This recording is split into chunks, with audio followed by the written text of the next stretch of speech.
거의 적중률 지금. 또 내 입으로 이런 얘기하면 그렇지. 계좌로 보여줘야지. 그치. 우리는 월말에 계좌로 보잖아. 근데 지금 이거 맞아?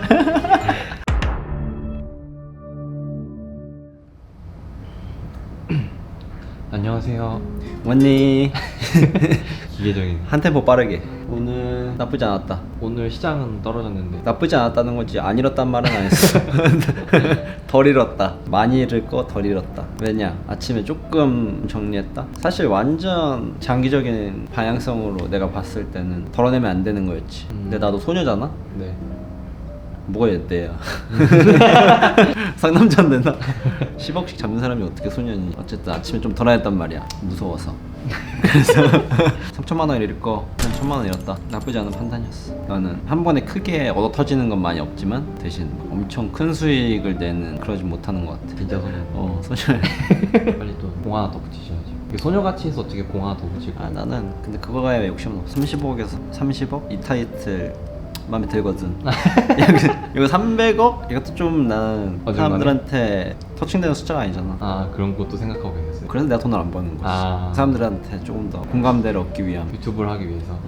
그러면은 요 며칠 계속 상승하다가 오늘 조금 크게 조정이 왔잖아요. 그치. 사실 조정이 와도 뭐 이상하지 않을 정도였지. 코인 시장을 제외하고서도 뭐 미국 증시나 우리 증시도 지금 너무 급격하게 자산 시장이 올라가고 있으니까. 이제 진짜 많은 사람들이 현금을 들고 있으면 바보다 이거를 다 체감하고 있는 것 같아요. 그치. 모두에게 동의를 얻었다고 봐도 될 정도로 5년 전만 해도 그래도 뭐 예탁금리 뭐 1.5% 뭐 CMA 계좌에 넣어두면 한 1.7% 받으니까 그것도 재테크야 라고 얘기가 되는 순간이 있었는데 적금 많이 넣고. 근데 지금은 모두가 그렇게 하면 바보라고 생각하니까. 왜냐면 사람들이 그거에 대한 이해가 생겼거든. 예탁금리가 물가 상승률을 따라갈 수 있다고 생각해 라고 얘기가 되는 시대가 온 거지. 금리는 1%인데 뉴스 보면 비트코인 뭐 10% 올랐다, 무슨 주식 뭐 몇십 프로 올랐다. 삼성전자에 다니던 사람이 400억을 벌고 은퇴했대. 아 맞아요, 저도 봤어요. 그러니까 그런 것들을 계속 보면 가만히 있다가도 사고 싶어지고. 나도 괜히 열받아. 나한테 피해준 것도 없는데. 제가 철저하게 일반 대중의 심리로 봤을 때 조정 치고는 오늘 조금 코스피가 많이 떨어졌다고 생각하거든요. 그치. 대중들한테는 사실 일주일에 거쳐서 2% 오르고 하루 만에 1.5% 빠지면 크게 조정처럼 느껴지겠지. 사실 우리는 변동성을 많이 겪는 사람들이다 보니까 사실 그 정도는 떨어졌다라고 생각이 크게 안 들거든. 개별 종목에서 7% 8% 정도 대형주들이 그렇게 쏟아져야 아 진짜 시장이 떨어지고 있구나 라고 느끼는데 뭐 한 2, 3%씩 이렇게 내리는 거는 유기농 조정 느낌? 그 방향성이 바뀐다는 건 유동성을 회수한다거나 이제 그런 이야기가 나올 때 물꼬가 바뀐다라고 표현하는데 나는 그 시점이 오기 전까지는 크게 방향성이 바뀔 것 같지 않아서 일단은 계속 상방으로 보고. 장기적으로는 좀 긍정적으로 보고 계신 거죠? 근데 항상 나는 언제든지 그렇게 생각해. 연준의 스탠스가 바뀔 수 있다. 2013년이었나? 15년도 증시가 엄청 막 내리꼬였던 적이 있거든. 그때 이제 금리 인상을 안 한다 하다가 결국 말을 바꿔서 해버린 적이 있었거든. 그때 할 때 미리 얘기할게. 그때 할 때 진짜 나 얘기할게. 뒤통수 때린 거네요. 근데 연준은 사실 그런 스탠스를 과거에도 많이 취해왔고 그래서 나는 믿진 않아. 간악한 악의 물이네. 그래서 언제든지 경제가 조금이라도 살아나면 스탠스가 바뀔 수 있다. 그런데 여기서 경기가 살아나면 금리를 언제든지 올릴 수 있는 거잖아요. 근데 문제가 이게 세계 경기가 살아나는 게 아니라 미국의 경기가 살아나는 거니까 이미 그때는 주식시장도 많이 더 올라 있겠죠. 미국의 경기는 살아났는데 근데 한국은 아직 경기가 많이 못 올라왔어. 백신도 많이 못 맞고.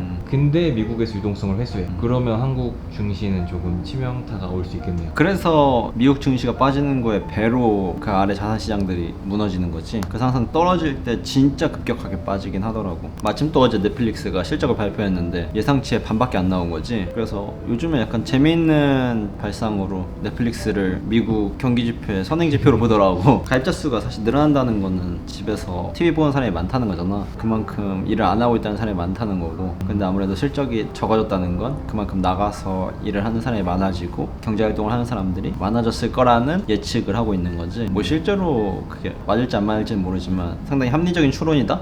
라는 생각이 들더라고. 그래서 한편으로는 좀 그런 거에 대한 걱정도 한다. 미국 경기가 너무 빨리 살아나도 신흥시장에 자산에 버블이 끼기 전에 버블 랠리를 우리 아직 겪지도 못했는데 그게 꺾일까봐 강 건너 좋은 구경 다 하고 떨어질 때 같이 떨어지면 좀 가슴이 아프니까. 지금 대한민국 같은 경우는 백신 접종 비율이 한 2% 정도인 걸로 알고 있는데 미국은 한 40% 정도까지 올라왔더라고요. 그치. 좀 있으면 마스크 벗겠지. 그러면 진짜 경기 회복이라고도 볼 수 있겠네요.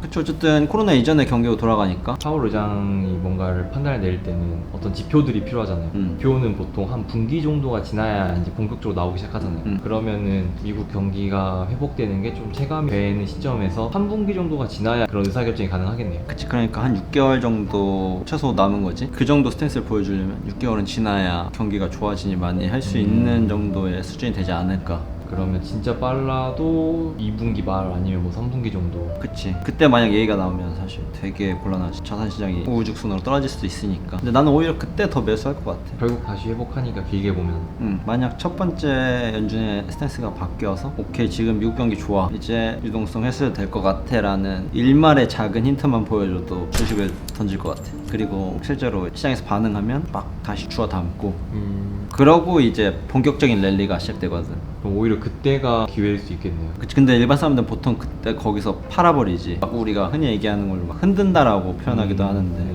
사실은 그냥 시장이 반응하는 거거든. 그쵸. 자연스러운 흐름들인데 대부분 이제 공포스러워 하면서 이제 던지는데 그때 이제 매수하면 그럴 때 오히려 더 본격적인 상승을 2차적으로 할 수 있지 않을까. 주식이라는 건 1년 2년을 선반영하는 거기 때문에 어쨌든 뭐 미국 시장 코로나 끝나서 경기가 살아났어. 그럼 우리도 될 거야 가자 이렇게 되는 거지. 오늘 또 흥미로운 뉴스를 봤는데 증시에 들어와 있는 이제 고객 예탁금이 최고치를 달성했대요. 1월보다 더? 네. 와 그거는 몰랐어. 어디 있던 돈이 들어온 거지? 코인이 빠져서 그런 건가? 물론 그게 진짜 합리적일 수 있지. 근데 보통은 증시가 정고점을 돌파하고 막 달리면서 예탁감이 막 진짜 더 들어오거든. 나는 코인 시장이 빠져서 들어온 것 같기도 해. 집으로 들어온 건. 아 그치. 결국 돌아오게 돼 있어. 집이 편하거든. 지금 미국 주식들도 보니까 사실 미국 주식을 지금 하는 대부분의 사람들이 대부분 기술주들이잖아. 실제로 만들 수 있을지 없을지 모르는데 기대감으로 상승했던 그런 종목들. 네. 뭐 예를 들면 이항홀딩스, 니콜라, 어제 공매도 리포트 나왔던 퀀텀스케이프 그런 식의 회사들 있잖아. 네. 연금술 같은 이야기를 하는 회사들이 많은 거지. 그러니까 어떤 교수의 논문을 회사로 만드는 느낌? 그러면 사람들은 이제 이게 제 테슬라일 수도 있으니까 막 사들인 거고. 테슬라라는 하나의 대박 스토리가 있기 때문에 사람들이 거기에 더 몰두한 것 같고 글로벌 자산 시장에 돈들이 글로 들어갔는데 뭐 시장으로 보면 사실 그런 거에 대한 기대감이 많이 빠지고 실제로 실적을 보여주는 회사들에 대한 기대치가 높아지고 있는 시장으로 가고 있다. 실제로 포스코 이야기를 막 하실 때 앞으로는 실적 장세가 될 거라고 말을 했잖아요. 그치. 그게 뭐 한 달 정도 됐나? 근데 그때까지만 해도 아직까지는 좀 꿈과 희망이 있는 주식들의 미련을 사람들이 많이 못 버렸었고 저도 갑자기 포스코? 이런 소리를 생각을 했었거든요. 4차 산업혁명 이야기하고 메타버스 이야기하는데 맞아. 근데 아니야 다를까 내가 옳았어. 이걸 편집하는 친구가 너무 잘 알고 있더라. 일찍 보니까 이 친구는 맨날 일찍 보고 다음날 주식시장에서 보잖아. 네. 이 친구 주식을 하니까. 네. 그래서 나는 뿌듯했지. 많은 사람들을 만족시키진 못하지만 이 친구 하나는 만족시키고 있다. 나는 거의 적중률 지금 뭐 퍼센테이지로 표현하진 못하겠지만 시장에서 판단해 주겠다. 또 내 입으로 이런 얘기하면 그렇지. 계좌로 보여줘야지. 그치. 우리는 월말에 계좌로 보잖아. 근데 지금 이거 맞아? 내일 또 현대차랑 이제 기아차 실적 발표가 또 남아 있는데 내가 워낙 좋아하는 종목이니까 어느 정도 포지션은 좀 담아져 있긴 하고 현대차가 뭐 한 1조 4,600억, 기아차는 아마 1.1조 정도 기대하고 있는데 예의주시하고 있긴 하겠지. 저희가 지금까지 현대차 실적 발표 관련된 영상을 많이 찍었잖아요. 그때마다 다 실적이 좋았던 것 같아요. 제 기억에. 최근에는 거의 1년 동안은 항상 실적이 좋았던 것 같아. 그래서 지금 현대차의 실적을 견인하고 있는 큰 요인 중에 하나는 미국 시장의 자동차 수요가 매우 강하다라는 걸 확인했고 인센티브라고 하나? 자동차를 팔 때 주는 어떤 옵션들이 있잖아. 한국 시장에선 많이 안 줘도 미국 시장에선 점유율을 높여야 되기 때문에 손해를 보면서까지 이제 자동차를 파는 경우가 많았는데 이번에는 사실 신차 수요가 워낙 견고하게 지켜주니까 굳이 딜러들이 할인을 해주면서까지 안 팔아도 되는 거지. 과거에는 할인율이 많았는데 지금은 할인율이 적으니까 같은 판매가 이루어져도 훨씬 마진폭이 개선되고 그러한 여러 가지 복합적인 요인들이 있기 때문에 굉장히 지금 완성차 업체에선 되게 좋다. 그만큼 미국 사람들한테 현대차의 위상이 좋아진 거죠. 브랜드 가치가. 그건 모르겠어. 사실 미국 시장에서 현대차의 위치는 어느 정도 서민차라고 인식되고 있기 때문에 제네시스는 모르겠지만 제가 재밌는 뉴스를 봤어요. 미국의 어떤 여성분한테 은행이 실수로 15억인가를 입금을 해버린 거예요. 실수. 근데 그분이 그 15억으로 제네시스를 샀대요. 그게 제네시스의 위치. 오, 15억? 15억이면 다 살 수 있잖아요. 근데 제네시스를 사셨대요. 오. 근데 제네시스가 그 정도로 좋은 차라는 건 나도 진짜 인정. 맞아. 디자인도 예쁘고. 길에서 보면 진짜 벤틀리 같아. 맞아요. 뭐가 맞아요?